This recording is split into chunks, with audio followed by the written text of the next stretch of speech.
अस्सलामुअलैकुम दोस्तों, हमारी आज की इस वीडियो का उन्वान है भूटान ने किया इंडिया का पानी बंद, इंडिया और चाइना महायुद्ध के करीब, अरब मुमालिक करेंगे इसराइल को तस्लीम। दोस्तों, भूटान ने 67 साल बाद इंडिया का पानी बंद कर दिया, जो भूटान से होकर इंडिया के असम की तरफ जाता था। और असम वो स्टेट है जहां पहले ही मोदी सरकार के खिलाफ बगावत चल रही है। 25 के करीब गाँवों का पानी बंद हो चुका है। ये पाकिस्तान को कहते थे कि अगले साल पाकिस्तान बूंद बूंद को तरसेगा। चाइना का इंडिया के खिलाफ फेंका यह पत्ता काम कर गया। इंडिया के तमाम हमसाए इंडिया ही के खिलाफ हो रहे हैं। 1953 से यह पानी इंडिया की तरफ बहता था। आज वहां एहतजाज हो रहे हैं कि इंडियन गवर्नमेंट जाकर बात करे वरना हम मर जाएंगे। इंडिया को बांग्लादेश से भी तकलीफ है, जो उसकी 97% अशिया पर जीरो टैरिफ लगाया है। चाइना ने ईरान से भी जो डील की थी कि 25 सालों में $400 अरब इन्वेस्ट किया जाएगा और ईरान से इस चीज़ की भी गारंटी ली जाएगी कि ईरान की सरजमीन पाकिस्तान के खिलाफ इस्तेमाल नहीं होगी। तो अब बात करते हैं इंडिया और चाइना के माबैन जारी कशीदगी के बारे में। चाइना की फौजें इंडिया में कितना घुस चुकी हैं, हम आपको आगाह करते हैं। ये एक तस्वीर जो आपकी स्क्रीन पर चल रही है, ये सिंगल वाइट टेंट है जो 22 मई को ली गई थी। ठीक एक माह बाद यानी 22 जून को चाइना यहाँ पर मल्टीपल टेंट्स लगा चुका था, यानी पूरे इलाके पर चाइना ही का कब्जा था। चाइना गोगरा पोस्ट की तरफ बढ़ रहा है, जहां उसके टैंक आर्टिलरी गन भी मौजूद हैं। मोदी का बयान कि 1 इंच भी ज़मीन चाइना के कब्जे में नहीं। तो देखें चाइना ने उसके बारे में क्या बयान दिया। फोटेज जारी कर दी कि हम इंडिया में कहां तक घुस चुके हैं। इंडिया गोगरा पोस्ट को बचाने के लिए T-90 टैंक और मजीद 45,000 फौज लेकर आया है। इंडियन मीडिया चीख कर बता रहा है कि इंडिया और चाइना के माबैन महायुद्ध होने जा रहा है। चाइना ने भी 10,000 फौजी गैल्वन वैली, लद्दाख और मुख्तलिफ सेक्टर्स में तैनात कर दिए हैं। दोनों ममालिक अपनी फौजें डिप्लॉय कर चुके हैं।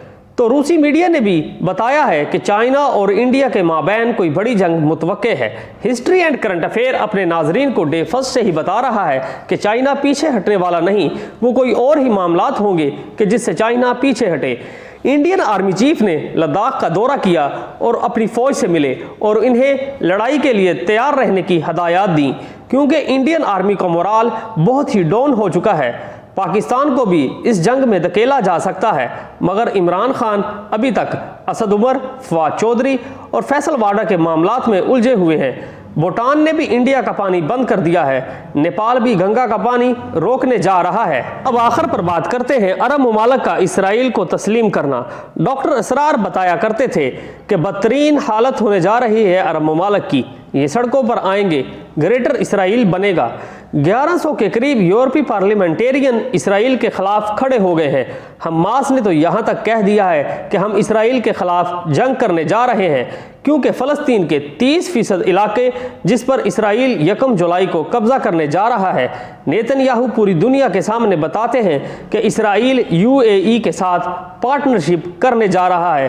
पहले तो UAE वाले इनकार करते रहे कि ऐसा कुछ नहीं। मोहम्मद बिन ज़ैद का ट्वीट आया, हमने तो नहीं मानना इसराइल को, ना ही हमारे उनके साथ कुछ ऐसे मामलात हैं। ये सब उम्मत को एक धोखा दिया गया।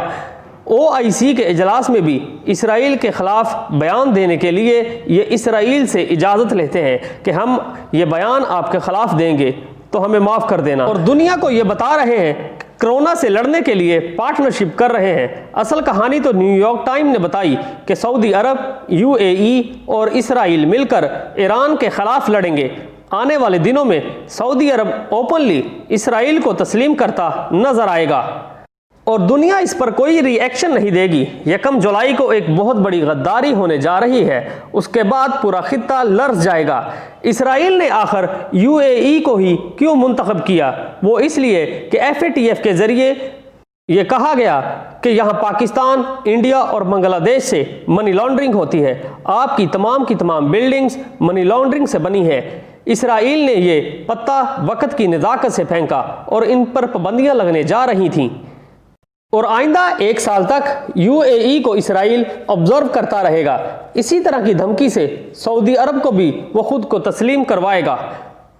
अरबों में बगावत डाल देंगे इनका सिक्योरिटी डाटा और दूसरा बहुत अहम डाटा जो इनके पास मौजूद है वो जब चाहेंगे दुनिया के सामने रख देंगे।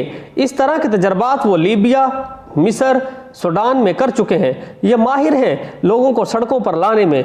दोस्तों, मज़ीद अपडेट्स के लिए हमारे चैनल को सब्सक्राइब करें।